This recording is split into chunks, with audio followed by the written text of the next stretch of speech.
Shri Krishna, Chaitanya, Prabhu Nityananda, Shri Advaita Gadadhar, Shivasati Gaura Govinda. Hare Krishna, Krishna Krishna, Hare Hare, Hare Rama, Ram Ram, Hare Hare. It's time for Krishna book. Some days are rougher than others. Today is a particularly rough day. A lot of turbulence to try to remain Krishna conscious in the midst of.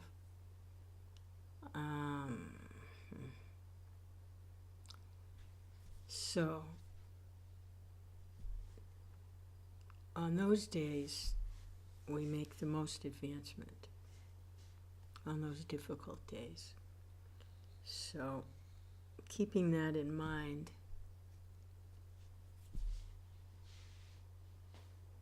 it's time for Krishna.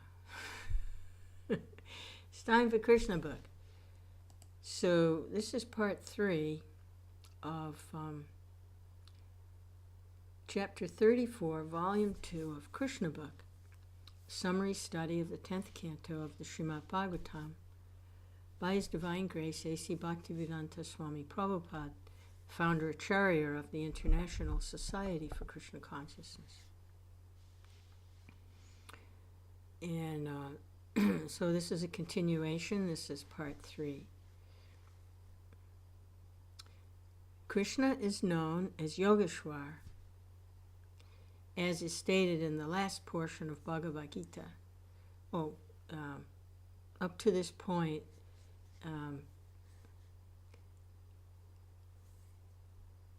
Arjuna has stepped forward to try and help the Brahmin whose children were born and died right after they were born. There were 10 children, and the Brahmin, each time this happened, the Brahmin was becoming more and more upset. And Arjuna stepped in to assure the Brahmin that he would help him. And when the 10th child was born, Arjuna was standing guard, but he could do nothing. And Arjuna's weapons, as well as the infant, were taken away. Arjuna could do nothing and didn't know where they'd gone. So Krishna was there at the time, and Krishna and Arjuna are now traveling to the edge of the universe. They're going all over to try and solve this problem for the Brahmin. So Krishna is known as Yogeshwar, as is stated in the last portion of Bhagavad-gītā. Yogeshwar Hari. All mystic powers are under his control. In our experience, we can see many human beings who have yogic mystic power. Sometimes they perform very wonderful acts, but Krishna is understood to be the master of all mystic power. Therefore, when he saw that his horses were hesitant to proceed into the darkness, he immediately released his disc, known as the Sudarshan Chakra, which illuminated the sky 1,000 times brighter than sunlight. The darkness of the covering of the universe is also a creation of Krishna's, and the Sudarshan Chakra is Krishna's constant companion. Thus the darkness was penetrated by his keeping the Sudarshan Chakra in front. The Srimad Bhagavatam states that the Sudarshan Chakra penetrated the darkness just as an arrow released from the Saranga bow of Lord Ramachand penetrated the army of Ravana. Su means very nice, and Darshana means observation. By the grace of Lord Krishna's disc, Sudarshan, everything can be seen very nicely, and nothing can remain in darkness. Thus, Lord Krishna and Arjuna crossed over the great region of darkness covering the material universe.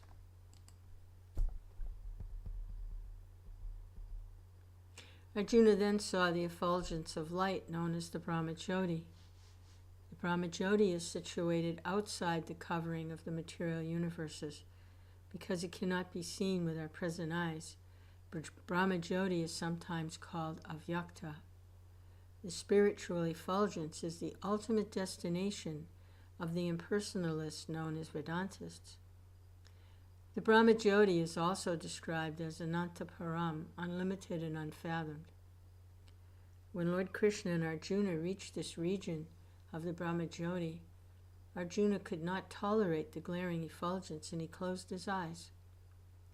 Lord Krishna's and Arjuna's reaching the Brahma-jyoti region is described in Harivamsa. In that portion of the Vedic literature, Krishna informed Arjuna, "My dear Arjuna, the glaring effulgence, the transcendental light which you are seeing, is my bodily rays. O chief of the descendants of Bharata, this Brahma-jyoti is myself. As the sun disk and the sunshine cannot be separated, similarly Krishna and his bodily rays, the Brahma-jyoti, cannot be separated." Thus, Krishna claimed that the Brahma-jyoti is he himself. This is clearly stated in the Harivamsa when Krishna says, "Aham sa." The Brahma-jyoti is a combination of the minute particles known as spiritual sparks, or the living entities known as Chitkana. The word Soham, or I am the Brahma-jyoti, can also be applied to the living entities, who can also claim to belong to the Brahma-jyoti. In the Harivamsa, Krishna further explains, this Brahma-jyoti is an expansion of my spiritual energy. Krishna told Arjuna, the Brahma-jyoti is beyond the region of my external energy known as Maya Shakti. When one is situated within this material world, it's not possible for him to experience this Brahman effulgence. Therefore, in the material world the effulgence is not manifested, whereas in the spiritual world it is manifested. That's the purport of the words vyakta avyakta. In Bhagavad-gītā it said, avyakto vyatat sanatana.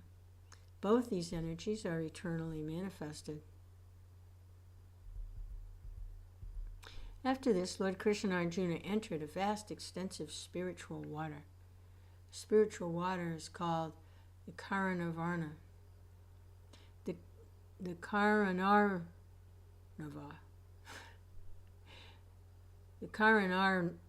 ocean, or Viraja, which means that this ocean is the origin of the creation of the material world.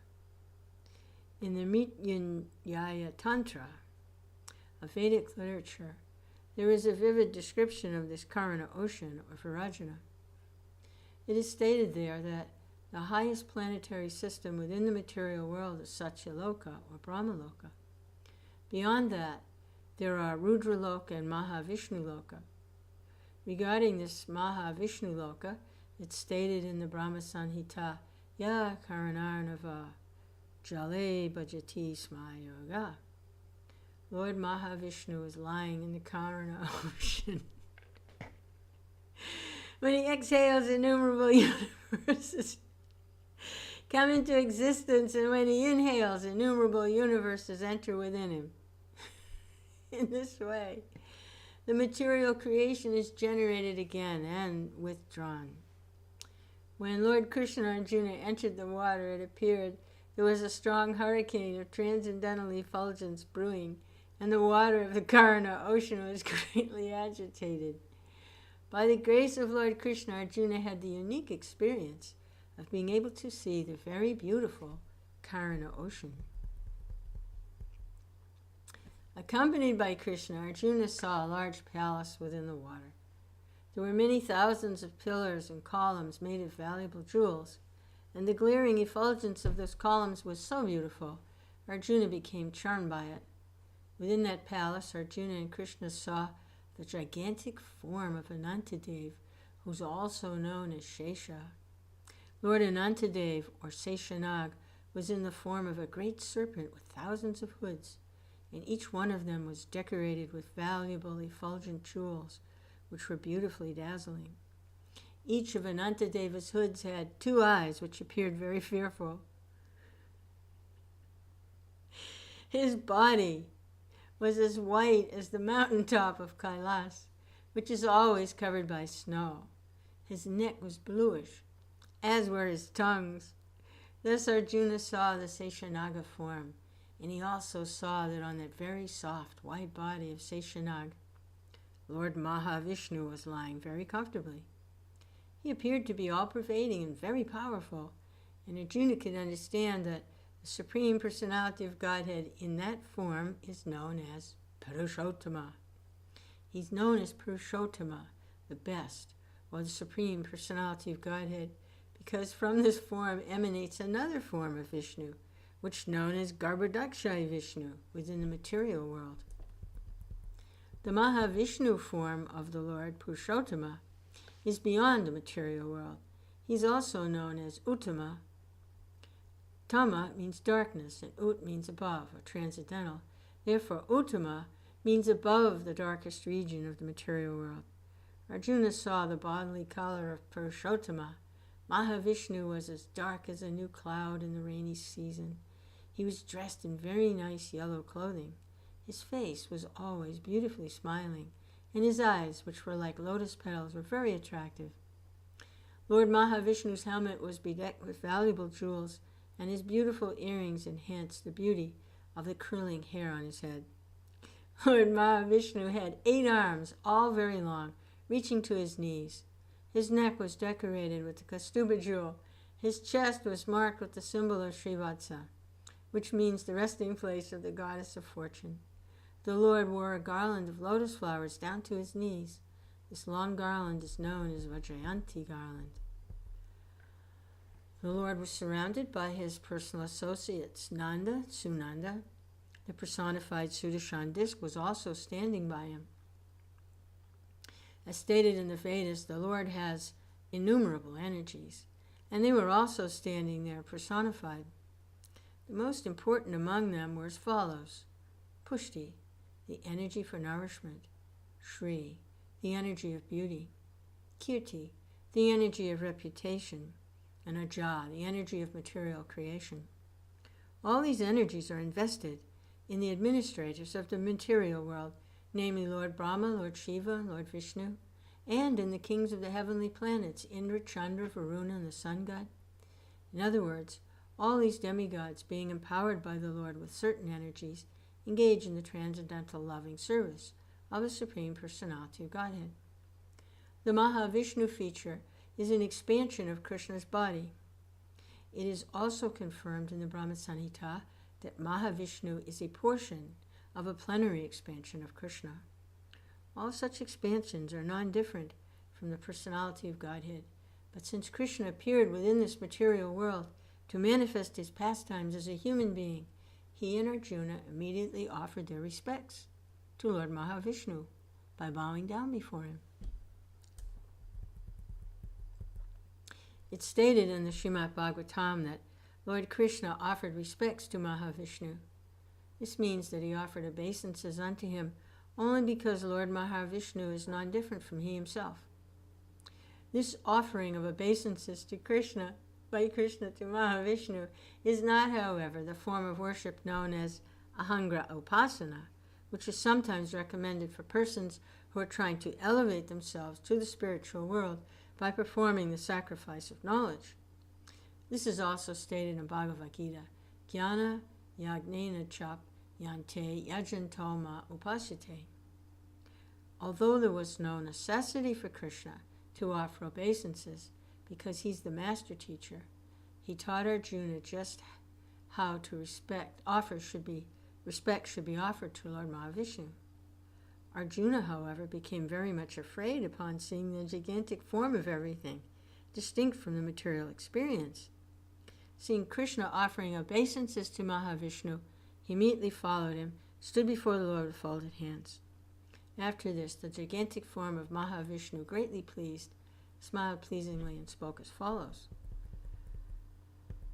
My dear Krishna and Arjuna, I was very anxious to see you both, and therefore I arranged to take away the babies of the Brahmin and keep them here. I've been expecting to see you both at this palace. You have appeared in the material world as my incarnations in order to minimize the force of the demoniac persons who burden the world. Now, after killing all these unwanted demons, you will please again come back to me. Both of you are incarnations of the great sage Narayan. Although you are both complete in yourselves to protect the devotees and to annihilate the demons, and especially to establish religious principles in the world so that peace and tranquility may continue.